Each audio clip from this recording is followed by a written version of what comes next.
7 വർഷത്തെ ഇടവേളയ്ക്ക് ശേഷം മലയാളികളുടെ ഇഷ്ടനടൻ ജഗതി ശ്രീകുമാർ വീണ്ടും ക്യാമറയ്ക്ക് മുന്നിലെത്തി. സിൽവർ സ്റ്റോം വാട്ടർ തീം പാർക്കിനു വേണ്ടി ജഗതി ശ്രീകുമാർ എന്റർടൈൻമെന്റ് ഒരുക്കുന്ന പരസ്യത്തിന്റെ ചിത്രീകരണത്തിനായാണ് ജഗതി ശ്രീകുമാർ കുടുംബത്തോടൊപ്പം എത്തിയത്. ഹർഷാരവത്തോടെ തന്നെ സ്വീകരിച്ച സദസ്സിനെ നോക്കി ജഗതി വീൽചെയറിലിരുന്ന് കൈവീശി.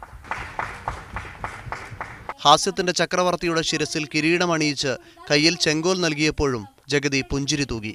മകൻ രാജ്കുമാറാണ് സിൽവർ സ്റ്റോമിന് വേണ്ടി പരസ്യചിത്രം നിർമ്മിക്കുന്നത്.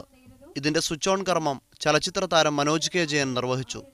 അച്ഛന് പത്മശ്രീ കിട്ടിയപ്പോൾ കിട്ടിയ അതേ സന്തോഷമാണ് അമ്പിളിച്ചേട്ടൻ്റെ ഈ രണ്ടാം വരവിൽ ഇതിലൊരു പാർട്ടാവാൻ എനിക്ക് സാധിച്ചത് എന്ന് ഞാൻ വിശ്വസിക്കുന്നു. ഈ രണ്ടാം ജന്മത്തിൽ അദ്ദേഹത്തിൻ്റെ ഈ പുതിയ അവതാരം നമ്മൾ ആസ്വദിക്കാം. അതിലൂടെ ഈ പുതിയ ആഡ് ഫിലിം അതിന് സഹായകമാകട്ടെ. ഇനി ഒരുപാട് സിനിമകളിലൂടെ നമ്മൾ അദ്ദേഹം രസിപ്പിക്കട്ടെ. ഈ ചടങ്ങിൽ വെച്ച് തന്നെയായിരുന്നു ജഗതി ശ്രീകുമാർ എന്റർടൈൻമെന്റിന്റെ ഉദ്ഘാടനം ജഗതി ശ്രീകുമാറും ഭാര്യ ശോഭ ശ്രീകുമാറും ചേർന്ന് നിലവിളക്ക് കൊളുത്തി നിർവഹിച്ചത്. മീഡിയ 1 കൊച്ചി.